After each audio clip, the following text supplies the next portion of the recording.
Bismillahirrahmanirrahim. Assalamualaikum warahmatullahi wabarakatuh. Alhamdulillahilladzi arsala rasulahu bil huda wa dinil haq yudhhirahu 'ala ad-dini kullihi walau karihal kafirun. Asyhadu an la ilaha illallah wahdahu la syarika lah wa asyhadu anna Muhammadan 'abduhu wa rasuluh. Allahumma salli wa sallim wa barik ala nabiyyina Muhammad wa ala alihi wa sahbihi wa man tabi'ahum bi ihsanin ila yaumiddin wa ba'd. Amsayna wa amsal mulku lillah walhamdulillah la ilaha illallah wahdahu la syarika lah lahul mulku wa lahul hamdu wa huwa ala kulli syai'in qadir.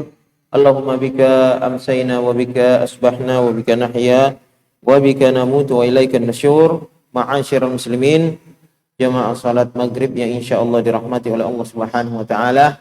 Kembali kita memuji dan bersyukur kepada Allah Subhanahu wa taala akan nikmat yang senantiasa diberikan kepada kita, senantiasa keimanan disematkan di dalam hati kita sehingga kita kemudian tidak melewatkan waktu-waktu salat untuk melakukannya di masjid secara berjamaah.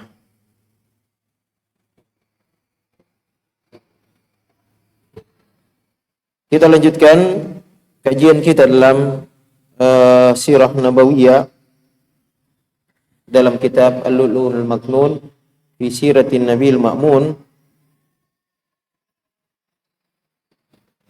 Kemarin kita sampai pada kisah khutbah Rasulullah sallallahu alaihi wasallam pada Fathu Makkah, dan di antara khutbah Rasulullah sallallahu alaihi wasallam diriwayatkan oleh Imam Ahmad dan Abu Dawud, yaitu Rasulullah sallallahu alaihi wasallam mengatakan bahwa inna a'dan nasi 'ala Allahi man qatala fil haram. Sesungguhnya manusia yang paling pembangkang, paling celaka adalah mereka yang membunuh di haram. Membunuh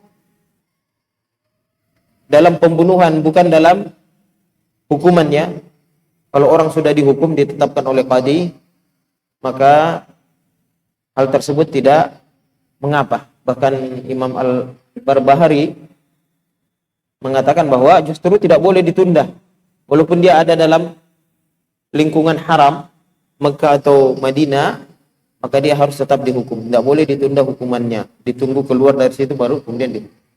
Yang dimaksud di sini adalah membunuh dengan tanpa alasan, atau membunuh dalam peperangan atau dalam permusuhan. Bahkan binatang pun kan kita dilarang untuk dibunuh, binatang-binatang haram, kecuali yang stawadain, yang dua hitam, ular hitam dan kalajengking, karena memang membahayakan.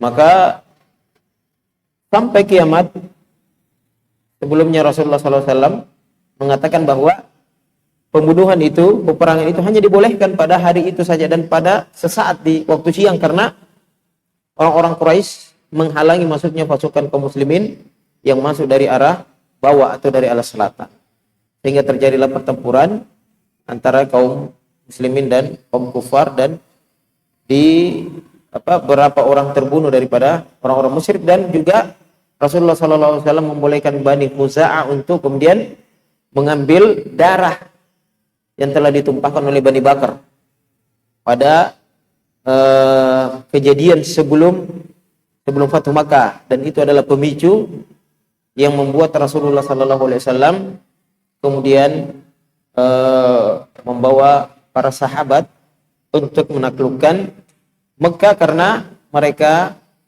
mengkhianati kesepakatan dalam perjanjian Hudaybiyah. Au qatala ghaira qatilihi, atau orang-orang yang membunuh yang bukan orang yang pernah membunuhnya. Ini pada waktu artinya orang yang membunuh bukan pembunuhnya. Jadi tidak boleh kita kemudian membalas, membabi buta. Bukan orang yang mencelakai kita itu yang kita balas karena mungkin dia ada kekerabatan atau dia ada keluarga. Ini dilarang di dalam Islam. Jadi kita, kalaupun kita mau menuntut kisas ya, atau pada waktu itu di peperangan adalah orang yang memerangi kita. Jangan orang yang tidak memerangi kita juga kita sikat habis. Bagaimana yang dilakukan oleh orang-orang kufar, orang-orang di luar Islam, semuanya disikat. Coba lihat di Gaza, warga sipil yang tidak berdosa, anak-anak kecil semua dihabisi. Padahal bukan dia yang menyerang mereka. Kalau dalam Islam tidak boleh. Anak-anak, wanita, orang tua tidak boleh dibunuh kecuali dia ikut andil dalam peperangan itu. Apakah dengan pikirannya atau dengan kekuatannya, senjatanya, maka dia baru boleh kemudian dibunuh karena dia masuk dalam perlawanan. Au qatala biduhulil jahiliyah, atau membunuh karena dendam lama, dendam jahiliyah yang dulu sebelum masuk Islam terjadi. Dia membunuh karena dendam. Mungkin ada saudaranya yang dibunuh atau ada keluarganya yang dibunuh, kemudian dia melakukan balas dendam. Kemudian Rasulullah SAW mengatakan la di'wata fil Islam. Tidak ada di'wa, itu adalah menyandarkan seseorang pada bukan bapaknya. Biasanya orang anak angkat ini tidak boleh disandarkan kepada bapak angkatnya, tidak boleh ditaruh di belakangnya. Cuma ada kebiasaan-kebiasaan orang barat yang ikut ke kita, yaitu menyandarkan nama suami setelah nama istri. Ini sebenarnya juga tidak sesuai dengan syariat. Ud'uuhum li'abaihim. Syariat mengatakan bahwa kita harus memanggil orang itu dengan nama bapaknya. Kita sandarkan dia dengan nama bapak. Karena banyak orang yang kemudian dia disandar wanita itu disandarkan kepada suaminya. Ini tidak sesuai dengan syariat Islam. Karena orang itu disandarkan dengan nama bapaknya. La di'wata fil Islam. Maka ud'uuhum li'abaihim huwa aqsatu indallah. Panggillah mereka sesuai dengan nama bapaknya. Karena itu adalah yang adil di sisi Allah Subhanahu wa taala. Sehingga Zaid bin Haritha, awalnya itu Zaid bin Muhammad namanya sebelum turun larangan ini. Zaid bin Muhammad, karena orang-orang jahiliyah dulu anak angkat itu betul-betul sudah hampir bukan sama dengan anak sendiri. Jadi dinisbatkan nasabnya itu ke bapaknya atau ke bapak angkatnya. Nantilah turun ayat ini, kemudian orang kemudian memanggil Zaid bin Haritha. Zaid bin Haritha, satu-satunya orang yang tidak mau kembali ke orang tua aslinya. Dia kan satu waktu bapaknya itu pergi, atau dia dalam perjalanan, kemudian diserang dan anak ini diambil Zaid ini dan kemudian dijual jadi budak. Suatu ketika bapaknya mendengar bahwa Zaid ini ada di Mekah. Ada yang kasih tahu, ada di Mekah Zaid. Maka datanglah bapaknya ini bertemu dengan Rasulullah SAW dan menyampaikan bahwa saya mau mengambil Zaid. Rasulullah mengatakan silahkan, kalau dia tanya saja dia, kalau dia mau ikut kamu silahkan ambil, kalau dia mau tinggal ya biarkan dia tinggal. Maka ketika Zaid ditanya, dia bilang, demi Allah saya tidak akan tinggalkan orang ini, saya tidak mau tinggalkan orang ini, saya tidak akan kembali bersamamu. Ini orang tuanya ditanya, mungkin satu-satunya orang yang tidak mau kembali ke orang tuanya itu Zaid bin Harithah radhiyallahu taala. Wala da'wata fil Islam. Jadi tidak ada anak angkat dalam Islam, tidak ada. Tidak ada dapat warisan juga, tidak. Jadi dia kalau mau kasih ya kasih hibah, pemberian saja. Dan tidak boleh lebih daripada sepertiga harta. Warisan apa? Kalau kita mau kasih harta itu tidak boleh sepertiga, berdasarkan riwayat Sa'ad bin Abi Waqqas ketika dia sakit dan dia pada haji wada dan menyangka bahwa dia akan meninggal, dia bertanya kepada Rasulullah sallallahu alaihi wasallam, bisakah saya sedekahkan separuh hartaku? Kata Rasulullah, tidak. Kemudian bisakah sepertiga? Pertama 2/3, kemudian 1/2 dan nanti 1/3, baru Rasulullah sallallahu alaihi wasallam membolehkan. As-sulus was-sulusu katsir. 1/3 dan 1/3 itu sudah banyak. Karena ada di situ bahwa kamu meninggalkan anakmu dalam keadaan berkecukupan itu lebih bagus daripada engkau tinggalkan dia dalam keadaan meminta-minta kepada orang. Jadi anak angkat ini dia bukan mahram. Bukan mahram. Misalnya kalau dia wanita bukan mahram yang bapaknya laki-laki, atau dia laki-laki bukan mahramnya ibu angkatnya perempuan. Maka ini penting. Jangan sampai kita menyangka bahwa anak yang diambil dari bayi itu adalah sudah berstatus anak dan dia secara otomatis mahram. Kalau mau ya susukan dia. Waktu kecil disusukan, 5 kali kenyang maka dia menjadi anak susuan. Atau kalau sudah agak-agak besar, misalnya 5 tahun, 6 tahun, bisa diperas susunya ibu angkatnya itu kemudian diminumkan. Bagaimana? Namun para ulama berbeda pendapat tentang hal tersebut. Ada yang mengatakan itu khusus untuk Aisyah, ada yang mengatakan itu boleh. Aisyah sendiri yang kemudian waktu itu saya lupa Salim karena ada namanya, anak-anak yang sering kalau Aisyah berkumpul dengan saudara-saudaranya itu sering datang masuk ke kamar mereka. Maka Aisyah mengadukan kepada Rasulullah SAW, itu ini sudah mau menginjak remaja mumayyiz pada waktu itu, tapi sudah sering masuk. Rasulullah SAW susukan saja dia, maksudnya saudaranya yang susukan, maka dia menjadi tantenya, tante dari persusuan.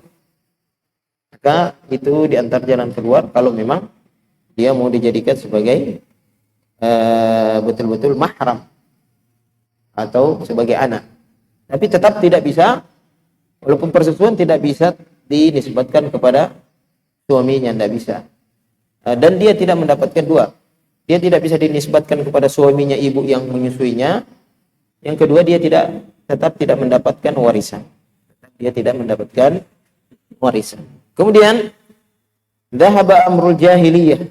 Kata Rasulullah SAW, sudah lenyap perkara-perkara jahiliyah. Semua perkara-perkara jahiliyah dulu itu sudah lenyap. Maksudnya dendam jahiliyah, apa saja yang perkara-perkara dulu yang banyak kemudian dilakukan oleh penduduk Mekah itu semuanya telah lenyap.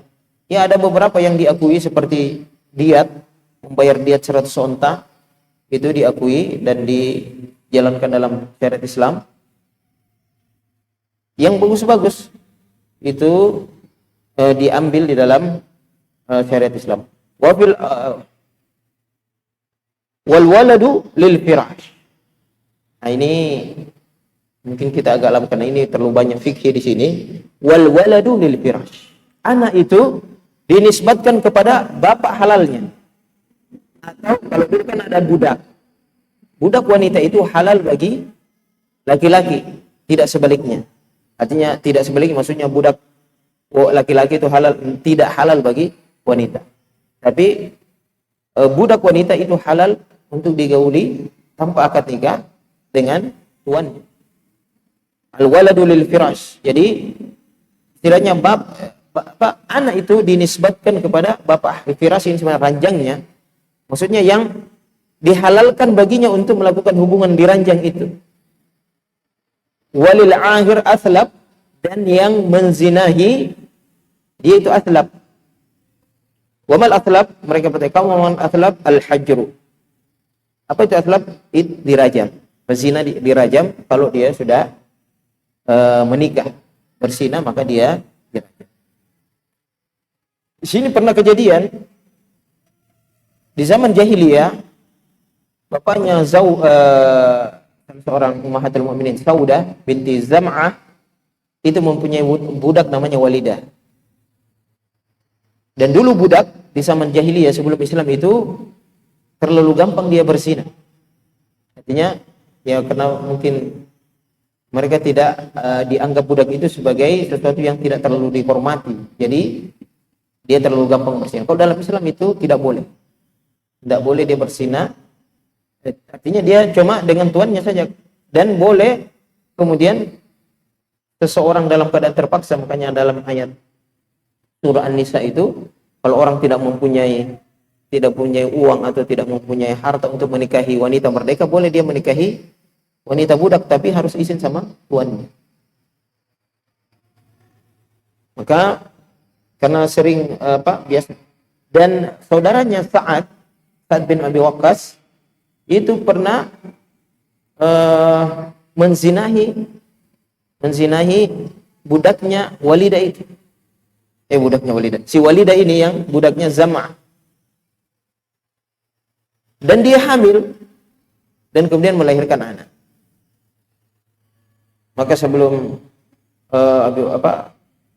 Fathu Makkah, kakaknya Sa'ad bin Waqqas pernah berpesan bahwa kalau nanti suatu saat kalian merebut Mekah itu, ambillah anak saya, yaitu anaknya Walidah. Dia bilang itu anak saya yang hamili, dan memang anak itu mirip sekali dengan kakaknya Sa'ad bin Abi Waqqas radhiyallahu taala. Maka ketika Fathu Makkah, mereka mau mengambil anaknya ini, ada artinya kemenakannya ceritanya. Dan dia kemudian datang ke anaknya Abd bin Zam'ah. Dia bilang, kasih ini sebenarnya ini ini adalah anak saudara saya.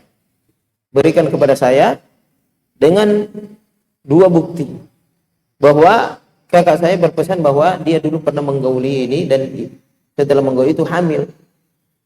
Dan dia yakin itu anaknya, dan kedua, dia sangat mirip dengan saudaranya. Kakak, dia sangat mirip untuk pembuktian. Maka kemudian diadukan kepada Rasulullah sallallahu alaihi wasallam. Maka Rasulullah sallallahu alaihi wasallam tidak melihat kemiripan ini, dan juga pengakuan daripada kakaknya Sa'ad bin Abi Waqqas bahwa dia pernah menzinahinya. Rasulullah sallallahu alaihi wasallam mengembalikan itu al-walad lil firash. Pertama, bahwa ini adalah budaknya, memang budaknya Zam'ah. Walidah ini budaknya Zam'ah dan dia yang halal untuk menggaulinya, maka dikembalikan ke dia, dan tidak ada bukti. Walaupun ada bukti juga, kalau terbukti, kalau anak-anak seperti ini misalnya terbukti dia berzina, misalnya dia hasil dari zina kan harus 4 pembukti, harus ada 4 saksi, atau dia mengaku sendiri. Misalnya dia mengaku sendiri atau ada yang piket, maka tetap hasil zina itu tidak pernah dinisbatkan kepada bapak biologisnya. Dia harus dinisbatkan kepada ibunya. Dia tetap dinisbatkan. Jadi seperti Isa bin Maryam. Sekarang ini yang membuat kita kacau memang, ya, orang kadang-kadang menisbatkan anak hasil hubungan gelap itu kepada yang menikahinya. Kalau laki-laki mungkin tidak termasalah, tapi kalau wanita, nanti perwaliannya bagaimana? Walinya seharusnya saudaranya, mamanya. Tapi siapa yang mau begitu, kan malu kan? Maka al-walad lil firash, maka dinisbatkan kepada anak, sama dengan orang yang kemudian ditinggalkan suaminya misalnya 3 tahun, 4 tahun, kemudian dia tiba-tiba hamil. Jelas ini tidak disandarkan kepada itu, pasti dia berzina, tidak mungkin tidak. Karena yang terjadi pada Maryam insya Allah sudah tidak akan pernah lagi terjadi kepada salah satu wanita dunia. Nah, ini makanya kita harus menjaga keturunan baik, menjaga anak-anak kita jangan sampai jatuh pada hal yang seperti ini. Yang paling menderita yang wanita, dan untuk kejujuran anak itu harus dinisbatkan kepada ibunya kalau memang dia terbukti bersih. Untuk pelurusan nasab, Nabi SAW harus nasabnya kepada ibunya, bukan kepada, karena dia melakukan itu dalam hubungan yang haram dan tidak syar'i. Kalau ada perbedaan pendapat di kalangan, misalnya itu dulu pernah misalnya disinai, tapi cuma isu-isu, maka tetap anak itu dia dinisbatkan kepada bapak yang siapa yang halal hubungannya ibunya dengan dia, maka itu dinisbatkan kepada suaminya itu. Nah, kecuali kalau dia mengaku atau ada saksi yang 4 orang yang melihat kejadian tersebut. Nah, ini dalam Islam itu tidak walau sampai DNA pun tidak. Jadi itu kaidahnya. Jadi siapa yang terbukti yang mempunyai hubungan sah, itulah yang anak itu dinisbatkan ke situ sampai terbukti dia memang berzina. Kalau berzina berarti dinisbatkan kepada nasabnya itu kepada bapaknya, dan walinya misalnya kalau dia perempuan ya berarti saudaranya ibunya, karena wali kan selalu dari laki-laki. Nah, ini juga kalau ya, tapi mungkin ini ada dalam pembahasan fikih, tapi mungkin kita kurang susah untuk membayang. Ada namanya wata syubhah. Dia melakukan hubungan tetapi itu salah orang. Itu dibahas dalam fikih, bagaimana itu kalau salah orang. Maka ini tetap dia dinisbatkan kepada ibunya, tidak dinisbatkan kepada yang laki-laki yang melakukan hubungan itu. Wallahu ta'ala mungkin bisa terjadi kalau misalnya orang kembar wanitanya atau laki-lakinya, bisa saja. Karena itu sudah menjadi pembahasan dalam bab fikih. Kemudian kata Rasulullah SAW, wa fil asabi ashrun. Dan setiap jari ini diatnya, kalau kita kasih putus jarinya orang, diatnya satu jari itu 10 unta. Jadi kalau 10 kita hilangkan tangannya, berarti dua-duanya itu berarti 100. Jadi setiap jari, kaki, tangan itu tangan ini adalah 10 unta diatnya. Kalau dia mau mengambil, kan ada misalnya qisas itu begitu. Ternyata kalau dia lukai jarinya berkelahi, jarinya putus, maka antara dua, dia mau ambil diat atau putuskan juga jarinya orang itu. Makanya lihat kalau orang Arab itu naik suaranya tidak usah takut, tidak bakal berhantam itu. Karena kapan ada benjol atau ada luka ya, dia harus minimal dia akan bayar, atau dia benjol juga. Jadi sama bunuh diri dia. Kalau dia, jadi dia cuma begini-begini saja. Kemudian wafil mawadihi khamsun. Dan luka yang sampai kelihatan tulang itu 5 unta. Kalau ada luka, orang bertengkar sampai kemudian kelihatan luka, maka itu 5 unta. Setiap luka yang sampai ke dalam tulang, maka itu 5 unta. Kayak yang kemarin pembunuhan yang di Madura yang berantem carok gitu ya, itu diatnya kalau dalam hukum Islam ya dia harus bayar 100 unta setiap satu orang. Kalau tidak ya qisas. Tapi dalam penerapan qisas itu, jadi tidak harus sepakat ya. Misalnya ahli waris, tidak mesti harus sepakat semua ahli waris itu baru kemudian dibatalkan itu qisas dan diambil diat.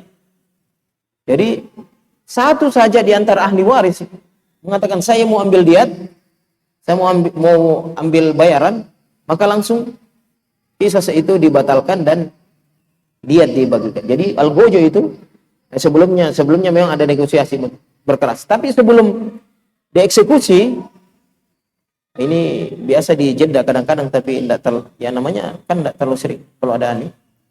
Algojo itu jalan dan kemudian dia berhenti. Pertama, bagaimana? Jadi ditawari. Ada yang berbicara, bagaimana ahli waris? Masih ada yang mau ngambil diat?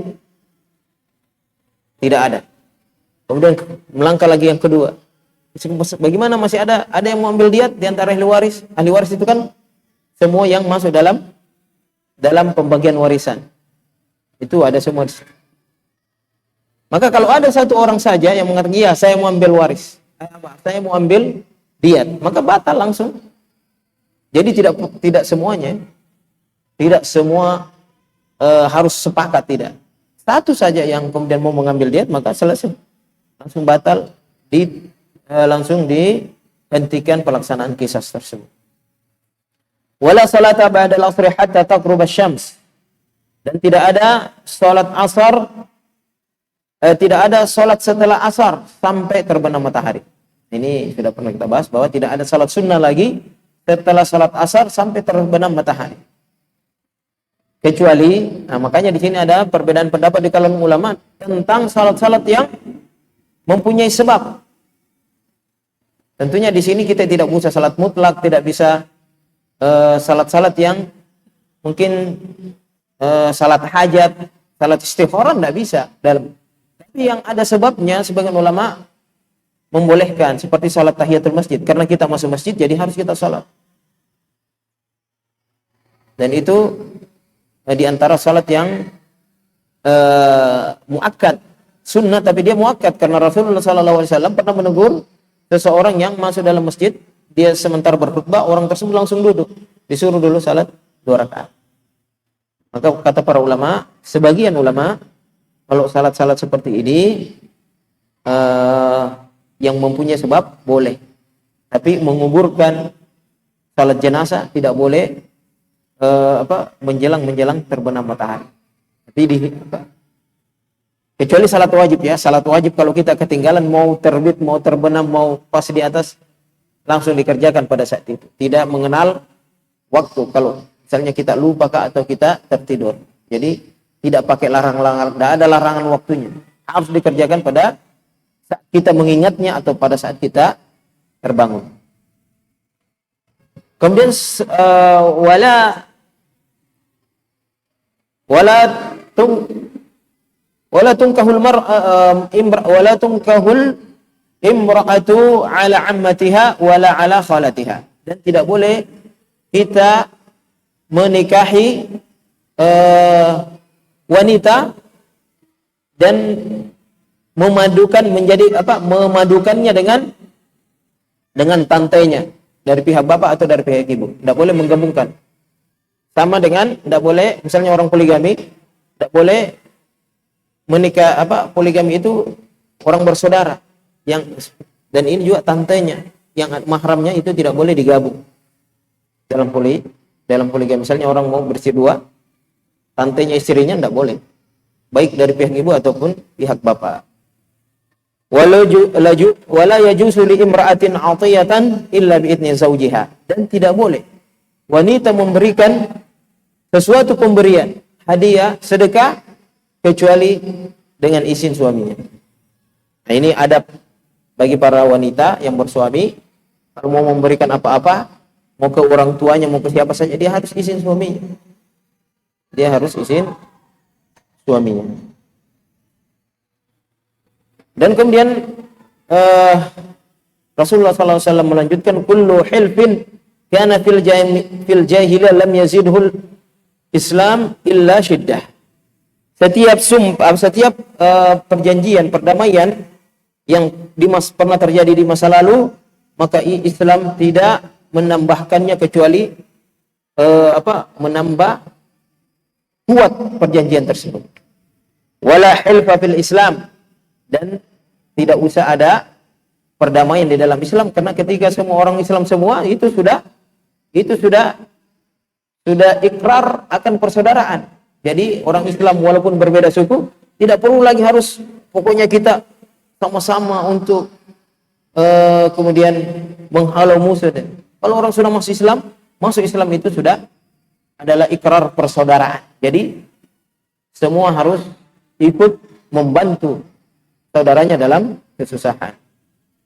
Kemudian wala hijrat ba'dal fath, dan tidak ada hijrah lagi setelah Fathu Makkah. Maksudnya hijrah dari Mekah keluar itu tidak akan ada lagi hijrah setelah Fathu Makkah. Ini menandakan bahwa Mekah sampai dihancurkannya Ka'bah itu menjadi baladul amin, tempat yang aman, orang tidak akan pernah lagi keluar dari, atau kemudian Mekah ini tidak akan pernah lagi menjadi biladul kuffar, tidak akan pernah lagi menjadi tempatnya orang-orang kafir sampai angin yang Allah Subhanahu wa taala tiupkan mengambil semua orang-orang yang ada iman di dalam hatinya pada hari kiamat. Maka setelah itu semua dunia, semua bumi yang menjadi penghuninya adalah orang-orang jelek, orang syirarul khalq, makhluk terjelek, paling kufur, pokoknya pada waktu itu sudah kembali lagi manusia kepada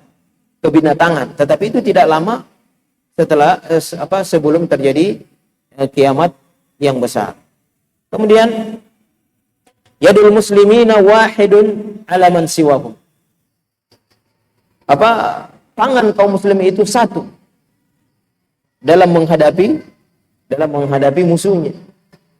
Jadi memang harusnya begitu, kaum muslimin dalam menghadapi musuh harus satu kata, sepakat.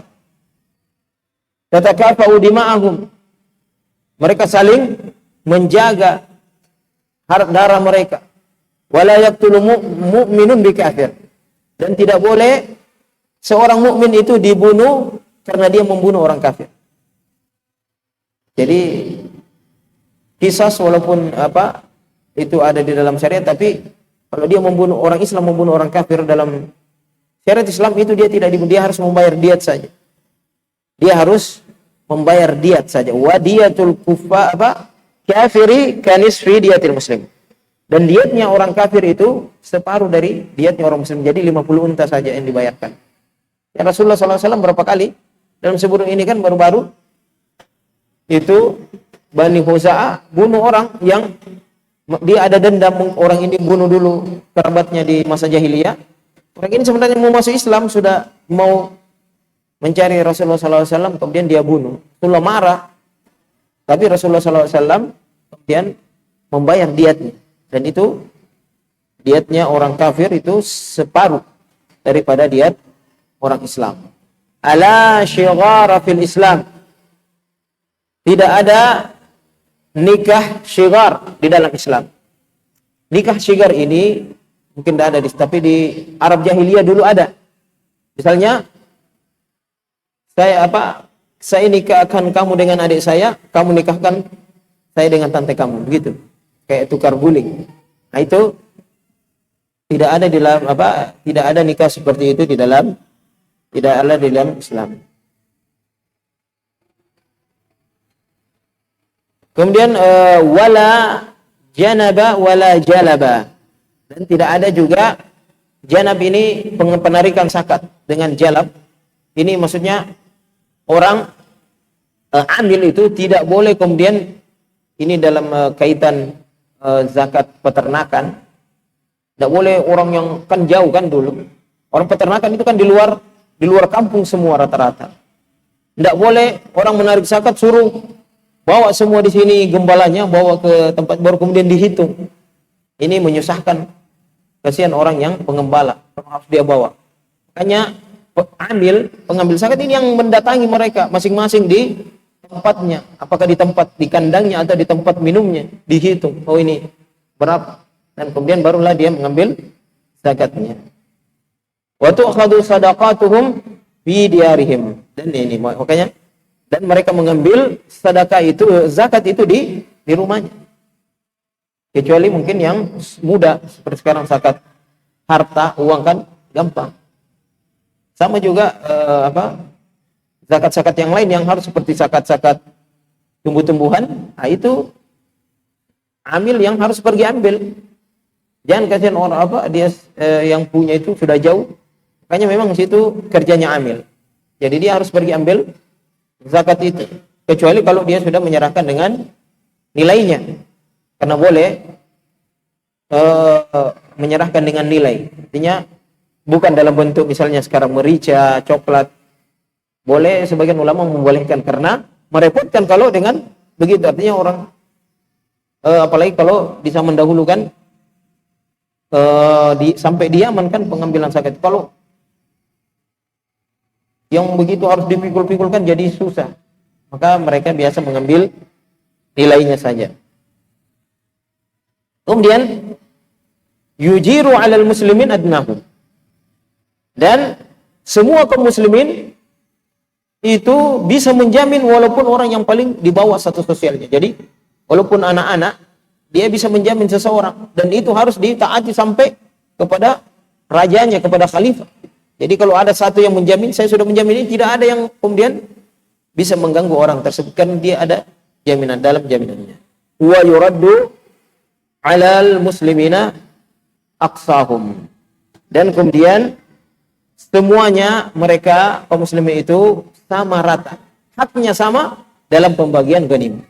Jadi sama, tidak ada yang pokoknya. Rasulullah SAW biasa memberikan misalnya penunggang kuda itu 2. Kenapa 2? Karena penunggangnya 1 dan kudanya 1. Karena kuda ikut dan pejalan kaki itu 1. Artinya dibagi rata sesuai dengan hak mereka dan kewajiban mereka. Kemudian pada waktu itu ketika sementara berkhutbah ini, ada seorang namanya Abu Syah dari Yaman itu mengatakan, "Ya Rasulullah, uktub li." Ya Rasulullah, tulis ini. Tulis yang semua tadi yang Anda sebutkan itu saya minta ditulis supaya bisa diingat. Maka Rasulullah SAW memerintahkan sahabat untuk menuliskan untuk Abi Syah. Uktubu li Abi Syah. Tulislah untuk Abi Syah. Kemudian Rasulullah SAW mengatakan, la yuktalu Quraisyiyun sabran ba'da hadal yaum. Tidak boleh dibunuh orang-orang Quraisy sabran. Sabran itu tanpa peperangan. Pembunuhan tanpa artinya ba'da hadal yaum. Tapi boleh dibunuh kalau dia melakukan pelanggaran yang mengakibatkan dia dibunuh. Di kalangan ulama mengatakan bahwa dengan hadis ini memang mengisyaratkan bahwa orang-orang Quraisy itu tidak akan pernah murtad sampai akhir zaman. Tetapi dia bisa terjatuh dalam pembunuhan. Kalau pembunuh ya dibunuh tetap. Tetapi memang menyeratkan bahwa orang-orang Quraisy tidak murtad. Memang waktu Jazirah Arab sepeninggal Rasulullah SAW itu hampir semua tempat itu murtad kecuali Madinah, Mekah dan Taif saja. Dan yang tidak murtad penduduknya. Ba'da hadal yaum ila yaumil qiyamah, sampai hari kiamat. Kemudian Rasulullah SAW berada di Mekah pada Fathu Makkah ini 19 hari. Jadi 19 hari Rasulullah SAW berada di Mekah. Yaqsurus shalah. Dia mengkasar salatnya. Ini memang ada pendapat sebagian ulama, kalau tidak salah Abu Hanifah, itu dia berpendapat bahwa waktu kasar itu bagi musafir itu 19 hari berdasarkan dengan apa yang dilakukan oleh Rasulullah SAW pada Fathu Makkah. Selain beliau, ulama yang lain mengatakan ini cuma 3 hari. Karena yang ada disebutkan Rasulullah SAW itu 3 hari, tapi tidak dihitung masuknya dan hari keluarnya. Misalnya kita maghrib begini sampai di Palopo. Maka kalau dalam Islam kan ini sudah masuk hari Kamis. Maka hari Kamis tidak dihitung Jumat, Sabtu, Ahad. Kalau Ahad sore kita tidak keluar, maka kita sudah tercatat mungkin. Para ulama mengatakan apa yang dilakukan oleh Rasulullah SAW pada Fathu Makkah, mengkasar salatnya 19 hari di sana, karena Rasulullah SAW belum tahu kapan dia mau pulang ke Madinah. Belum ada kepastian kapan dia pulang ke Madinah. Sehingga orang yang tidak tahu kapan dia mau pulang, karena mungkin urusannya tidak jelas. Oh, mau harus ke sini, mau harus ke situ, urus ini, urus itu, tidak jelas kapan mau, belum tentu. Pokoknya sampai selesai urusannya baru pulang. Maka itu biar berapa lama dia tetap boleh mengkasar. Artinya ruksa ya, tidak harus juga ruksa baginya keringanan untuk mengkasar salatnya. Ibnu Umar dalam ketika ikut berjihad di Azerbaijan itu 1 tahun 6 bulan dia mengkasar salatnya terus. Jadi musafir itu boleh mengkasar dan menjama. Menjama itu adalah menggabungkan 2 salat dengan rakaatnya masing-masing. Jelas yang bisa digabungkan itu kan cuma 2. Maksudnya cuma 4 salat. Zuhur, asar, isya, maghrib. Yang lain kan enggak. Kemudian yang dikasar kan cuma 3 salat yang bisa dikasar. Zuhur, asar, dan isya. Subuh dengan maghrib tidak mungkin bisa dikasar. Kalau subuh dikasar berarti tinggal 1. Maghrib 1,5. Ini yang lebih sulit lagi, 1,5. Bagaimana caranya dikasar 1,5? Maka kasar ini adalah haknya musafir. Kasar itu haknya musafir. Jamak salat itu boleh kita laksanakan. Orang yang mukim tidak musafir pun boleh kita menjamak salat dalam kebutuhan-kebutuhan tertentu yang mendesak. Misalnya kita mau berangkat misalnya mobil, boleh kita jamak salat daripada kita kemudian tidak jelas di mana salat, atau misalnya salat isya nanti jam 1 malam baru singgah. Kan lebih afdal di sini kita salat daripada salat di atas kendaraan.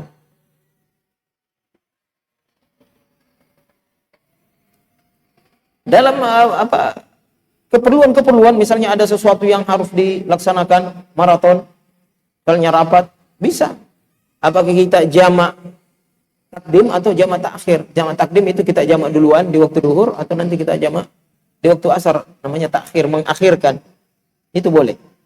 Walaupun kita tidak melakukan safar, tapi tetap cuma dijamak saja. Digabungkan antara 2 salat. Rasulullah SAW pernah melakukan itu di Madinah. Tidak hujan juga, dan tidak ada juga ketakutan. Tapi tidak boleh dilakukan tiap hari, seperti orang-orang Syiah yang melakukan itu tiap hari. Dia gabungkan, jadi 3 kali salat, menjelang asar baru dia salat duhur, langsung digabung asar. Menjelang isya dia salat maghrib, langsung digabung nanti dengan salat isya. Itu yang artinya ini untuk kebutuhan-kebutuhan yang mendesak saja dalam kehidupan. Artinya kalau kita tinggalkan itu ditakutkan akan membuat kerugian atau sesuatu yang sangat penting sekali untuk kemudian dibahas, untuk misalnya menyangkut kemaslahatan, menyangkut masalah-masalah keumatan atau masalah-masalah yang berkaitan dengan masyarakat umum.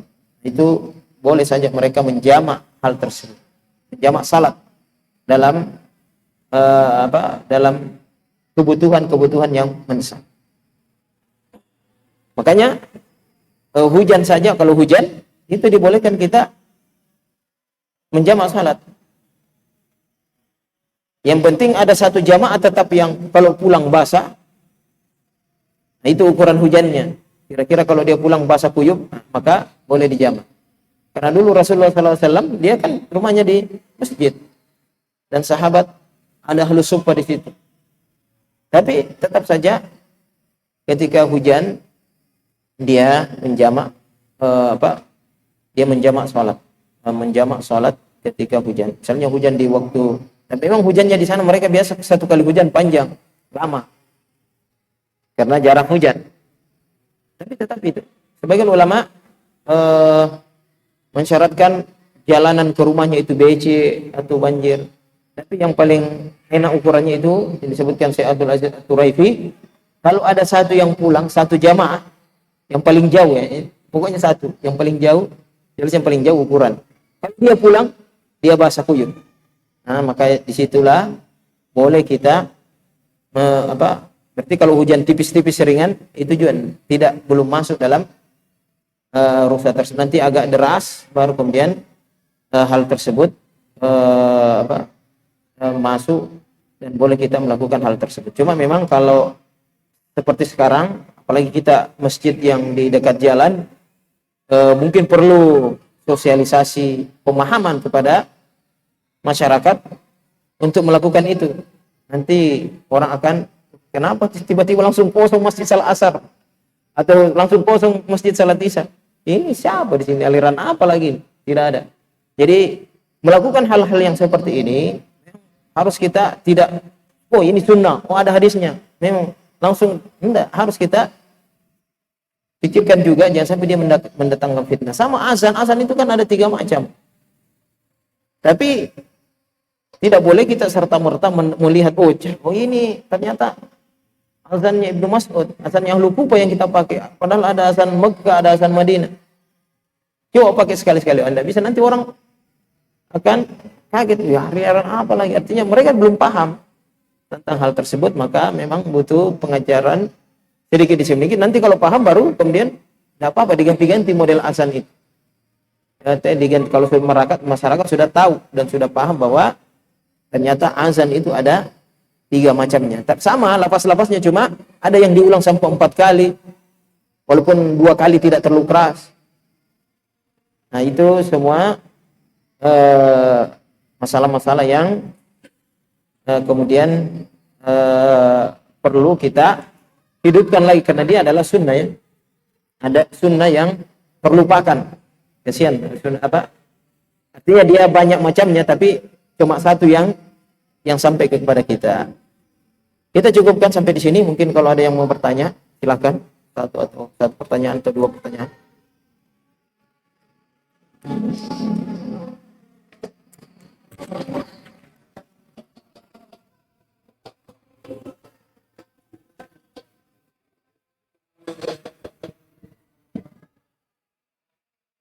Tidak bisa menyalain ini kan? Tidak bisa dengar.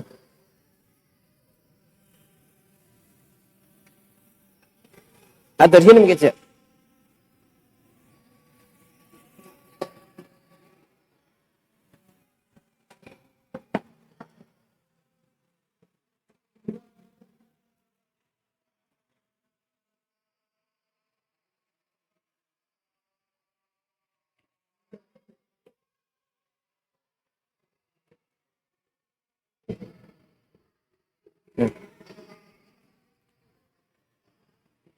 Ya.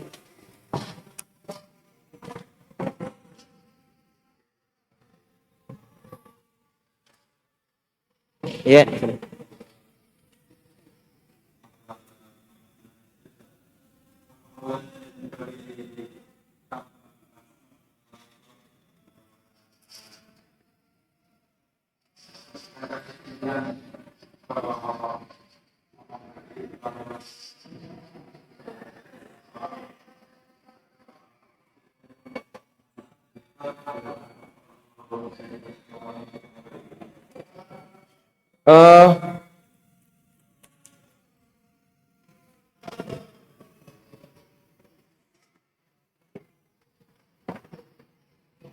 Wallahu ta'ala alam. Insyaallah nanti kita lihat lagi ini. Secara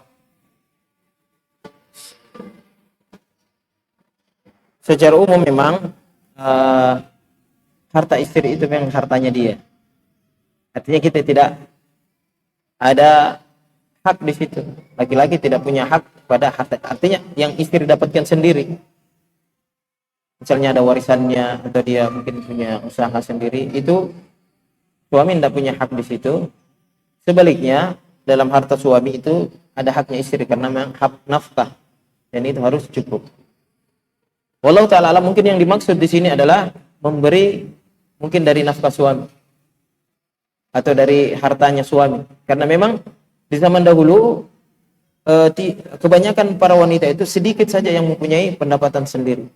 Sedikit. Jadi itu mungkin yang diminta untuk kemudian dia harus minta izin suaminya ketika dia memberi.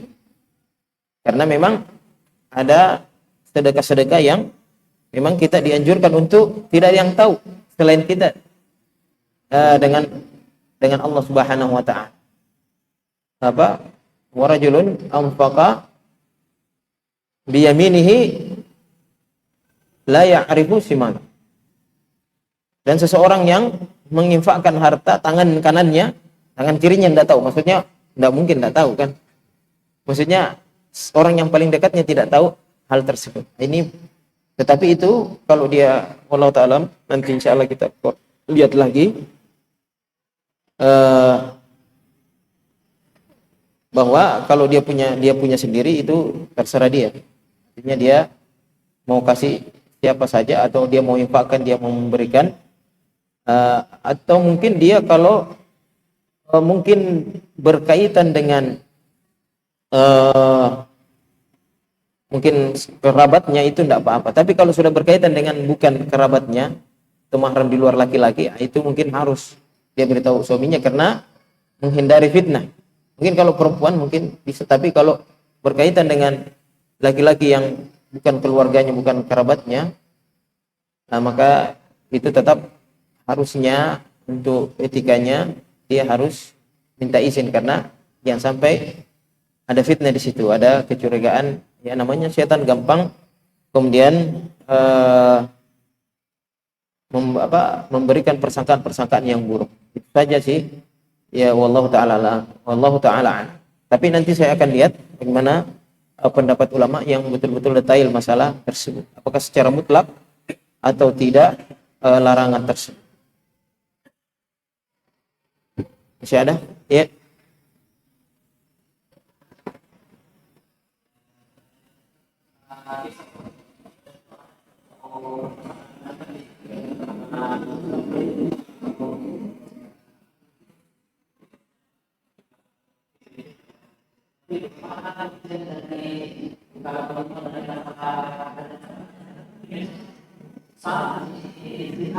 Ya.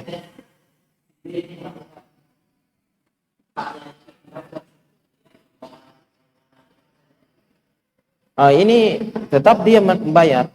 Bahkan misalnya kalau dia tidak berniat untuk membunuh, misalnya diejek, dia pukul mati, itu dia tidak kena kisas bunuh, tapi dia harus membayar. Wa ma kana lil mu'minin wala mu'min wa ma kana mu'minin ay yaqtula mu'minan illa khata'a. Tidak boleh seseorang mukmin membunuh mukmin yang lain kecuali salah. Dalam keadaan salah, maksudnya salah di sini ada dua. Dia salah sasaran, sebenarnya tidak dia targetkan itu. Tapi orang itu kan tidak bisa latihan panah. Tiba-tiba ada orang kena di situ mati. Nah, dia tidak dikisas bunuh. Tapi dia harus membayar dia tadi 100. Atau mungkin dia tebang pohon, ada orang. Atau dia memukul orang tersebut dengan mungkin tangan, atau dia tempeleng, atau dengan alat-alat yang tidak membunuh secara secara kebiasaan. Tapi tiba-tiba mungkin orang itu ya sudah ajalnya di situ, mungkin cuma disentuh sedikit kena mungkin bagian-bagian yang vital tapi tidak keras, tapi dia mati. Maka itu masih masuk dalam qatl khata atau syibhul amd. Jadi dia membunuh hampir seperti sengaja tapi tidak sengaja. Jadi dia tetap bayar diat. Jadi orang yang emosi kita bilang,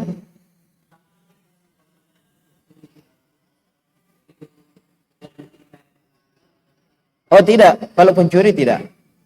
Karena pencuri itu ada hukuman sendiri. Bahkan kalau dia mati, tidak ada, kita tidak bayar dia, tidak bayar. Man qutila duna malihi fahuwa syahid. Siapa yang meninggal dalam mempertahankan hartanya maka dia syahid. Sahabat bertanya, ya Rasulullah, bagaimana kalau dia kalau saya mati? Dia bilang, kau mau syahid. Bagaimana kalau dia mati? Dia bilang, dia masuk neraka dan kamu tidak akan mendapatkan hukuman apa-apa. Ini kalau kita membela diri ya. Makanya kalau membela diri, kalau di dalam rumah boleh saja. Itu artinya dia tidak ada dalam syariat Islam, tidak ada kena hukuman. Karena dia membela dirinya atau membela hartanya.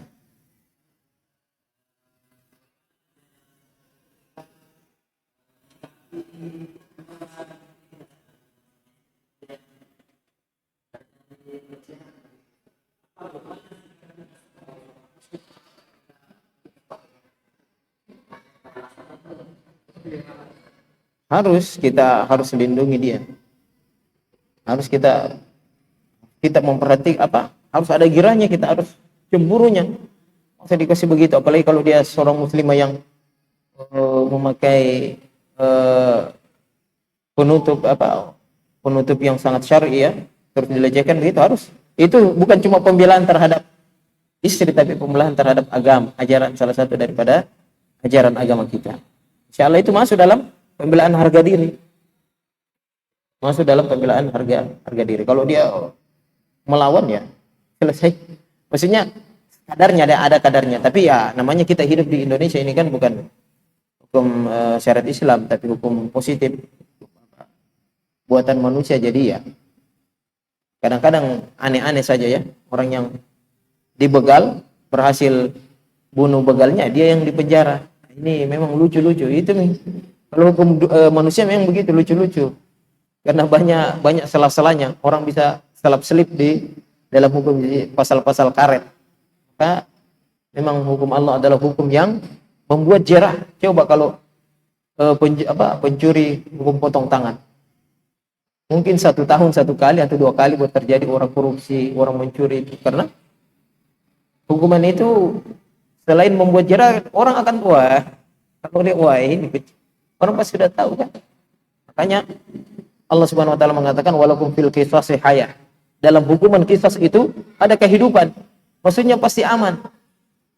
Artinya negara-negara yang memperlakukan hukum ini insya Allah aman, karena orang akan berpikir 2 kali untuk melakukan kejahatan, karena itu akan dikembalikan kepada dirinya. Wallahu taala alam. Semoga Allah Subhanahu wa taala suatu saat merezekikan kita untuk merasakan bagaimana hidup di dalam syariat Allah Subhanahu wa taala, sehingga kita mendapatkan keberkahan. Karena setiap syariat, satu syariat Allah Subhanahu wa taala yang dilaksanakan, maka itu akan memberikan keberkahan. Kemarin kita sudah haddun, satu hukum syariat yang dilaksanakan, maka itu lebih bagus daripada hujan 40 subuh.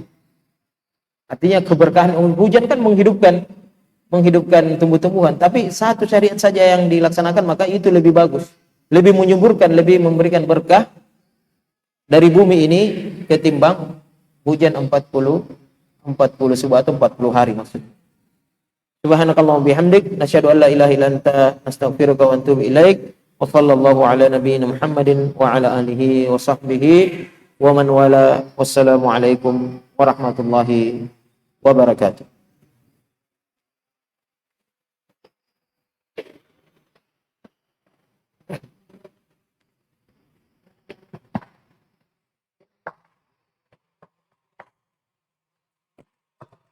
أعوذ بالله من